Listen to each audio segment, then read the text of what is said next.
Subscribe করুন সরকারি কর্মচারী চ্যানেলটিকে এবং পাশের বেল আইকনটিকে প্রেস করুন চাকরির খবর এবং বিভিন্ন ইম্পর্টেন্ট নিউজ সম্পর্কে সবসময় সবার আগে আপডেট পাওয়ার জন্য।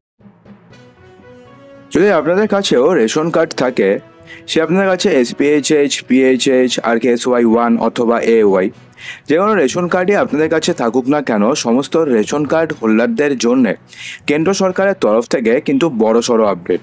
হ্যাঁ বন্ধুরা, কেন্দ্র সরকারের তরফ থেকে বলা হয়েছে যে একটাও ভুয়ো কার্ড থাকবে না।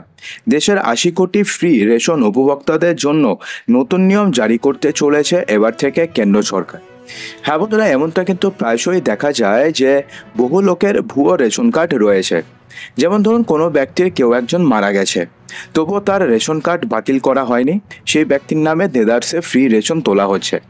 যদিও পুরো ভারতবর্ষে ফ্রি রেশনের সংখ্যা কিন্তু সীমিত, তো সেক্ষেত্রে অন্য একজনের ফ্রি রেশন যদি অন্য কেউ তুলে নেয়, সেক্ষেত্রে কিন্তু সরকারের কোষাগারের টান পড়ে। তো সেক্ষেত্রে আর যাতে এই ধরনের কোনো জালিয়াতি না হয়, সেই কারণে এবার থেকে বড়সড় পদক্ষেপ করতে চলেছে মোদী সরকার। তো সেক্ষেত্রে কি পদক্ষেপ করবে সেই সমস্ত কিছু জানাবো, তবে তার পূর্বে আপনাদের কাছে কোন রেশন কার্ড রয়েছে অবশ্যই কমেন্ট বক্সে জানাতে একদমই ভুলবেন না। দেশের কোটি কোটি দরিদ্র পরিবার যাতে অন্যের কোনো অভাব না থাকে, তার জন্য কেন্দ্র সরকারের তরফ থেকে চালু করা হয়েছিল ফ্রি রেশন প্রকল্প। প্রায় 80 কোটিরও বেশি মানুষ এই স্কিমের আওতাতে প্রতি মাসে বিনামূল্যে রেশন থেকে চাল এবং গম পেয়ে থাকেন। তো এই রেশন কার্ড নিয়েই এবার কিন্তু বড়সড় ঘোষণা করতে চলেছে কেন্দ্র সরকার। হ্যাঁ বন্ধুরা, আসলে বিগত কয়েক বছরের রেশন নিয়ে একাধিক দুর্নীতির খবর সামনে এসছে এবং রেশন দুর্নীতি নিয়ে কিন্তু পশ্চিমবঙ্গে অনেক বড়সড় কিন্তু অ্যারেস্টও হয়েছে। কোটি কোটি টাকার খাদ্যশস্য লুটপাট হয়েছে। তাই এই সমস্ত নোংরামি বন্ধ করে যাতে রেশন প্রকৃত দরিদ্র মানুষদের কাছেই পৌঁছে যায়, অর্থাৎ যে সমস্ত বাড়ির ধরুন গাড়ি রয়েছে, সরকারের বাড়ির কেউ একজন সরকারি চাকরি করে, তো সেই সমস্ত বাড়ির লোকেদের তো আর ফ্রি রেশনের প্রয়োজন নেই, কিন্তু এমনটাও দেখা যায় যে সেই সমস্ত বাড়ির লোকজনও ফ্রি রেশন নিচ্ছে।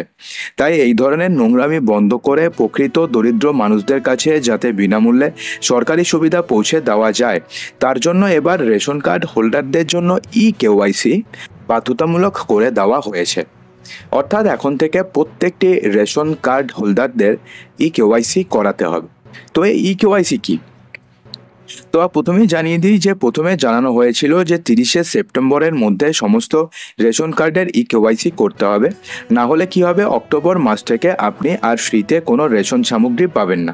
তবে সেটাকে এখন কিন্তু বাড়িয়ে দেওয়া হয়েছে, অর্থাৎ একটা সুখবর রয়েছে। যেই ডেটটি 30শে সেপ্টেম্বর ছিল, সেই ডেটটিকে এখন বাড়িয়ে দেওয়া হয়েছে। 30শে সেপ্টেম্বরের বদলে এই ডেটটিকে বাড়িয়ে এখন থেকে 31শে অক্টোবর করে দেওয়া হয়েছে। তো বলা হয়েছে যে 31শে অক্টোবরের মধ্যে আপনি যদি KYC করে নেন তাহলে তো কোনো সমস্যা নেই, কিন্তু যদি না করেন তাহলে সেক্ষেত্রে কি হবে, আপনার নাম বাদ পর্যন্ত দেওয়া হতে পারে। আসলে ভুয়ো নাম বাদ দেওয়ার উদ্দেশ্যেই এমন নির্দেশ দেওয়া হয়েছে। তাছাড়া অনেকেই এমন আছেন যাদের পরিবারের কোনো সদস্য মারা গেছে, তবুও তার নামে দিব্যি রেশন তুলছেন, যেটা কিন্তু সম্পূর্ণ বেআইনি। এই ধরনের চুরি আটকানোর জন্যই এবার থেকে করা এই পদক্ষেপ নেওয়া হয়েছে। এবার থেকে প্রত্যেকটি রেশন কার্ড হোল্ডারদের KYC করাতে হবে। তো KYC যদি করায় তাহলে পরে একজনের নামে রেশন যদি অন্য কেউ তুলে, অথবা পরিবারের কেউ যদি মারা গিয়ে থাকে, অথবা কেউ যদি অন্যত্র ট্রান্সফার হয়ে গিয়ে থাকে, তো সেক্ষেত্রে তার নামে তো এখন থেকে আর KYC করতে পারবে না। এর ফলে কি হবে, সেই সমস্ত বেআইনিভাবে যারা রেশন তুলতো তাদের কিন্তু এখন থেকে আর রেশন তুলতে পারবে না। এখন প্রশ্নটি হচ্ছে, আপনি কিভাবে এই KYCটি করবেন? তো আপনি যদি এখনো পর্যন্ত রেশন কার্ডে KYC না করিয়ে থাকেন, তাহলে অনলাইনে মাত্র কয়েক মিনিটের মধ্যেই আপনি এটাকে করে ফেলতে পারবেন। এর জন্য কি করতে হবে, প্রথমে আপনাকে অফিসিয়াল ওয়েবসাইট দিয়ে দেবো, যার লিঙ্ক ভিডিওর ডেসক্রিপশন বক্সে দিয়ে দেবো। তো এবার কি করবেন, সেখানে যাওয়ার পরে আপনি একটা অপশন খুঁজে পাবেন, ইওর রেশন কার্ড স্ট্যাটাস। কি পাবেন, ইওর রেশন কার্ড স্ট্যাটাস এই বলে একটা অপশন পাবেন, সেখানে আপনি ক্লিক করবেন। এরপরে নিজের রেশন কার্ডের ক্যাটাগরি সিলেক্ট করবেন, অর্থাৎ আপনার AY নাকি আপনাদের SPHH নাকি PHH নাকি RKSY1 নাকি 2, অর্থাৎ যেটা রয়েছে সেটাকে আপনি সিলেক্ট করবেন। তারপর একটা ক্যাপচা কোড উঠে আসবে, সেই ক্যাপচা কোডটিকে টাইপ করে সার্চ অপশনে ক্লিক করবেন। যদি আপনার রেশন কার্ড অ্যাক্টিভ দেখায় তাহলে চিন্তার কোনো কারণ নেই। আর যদি আপনার তবে যদি লিঙ্ক আধার অথবা ডিঅ্যাক্টিভেটেড দেখায় তাহলে সেখানে আপনাকে ক্লিক করতে হবে। এবার নতুন পেজে ফের নিজের রেশন কার্ডের নম্বর লিখে সার্চ করুন, তারপরে আধার কার্ডের নাম্বার দিয়ে সাবমিট করলে আধার কার্ড লিঙ্ক করা ফোন নাম্বারে একটা ওটিপি আসবে, সেটা দিয়ে সাবমিট করলে আপনার যে কেওয়াইসি রয়েছে সেই কেওয়াইসি কমপ্লিট হয়ে যাবে। তো বন্ধুরা, আশা করব যে ভিডিওটিতে আপনাদের সমস্ত কিছুই সঠিকভাবে বোঝাতে পেরেছি। যদি ভিডিওটি আপনাদের ভালো লেগে থাকে তো ভিডিওটিকে লাইক করবেন, ভিডিওটিকে আপনাদের বন্ধুবান্ধবের মাঝে প্রচুর শেয়ার করবেন এবং চ্যানেলটিকে সাবস্ক্রাইব অবশ্যই করুন।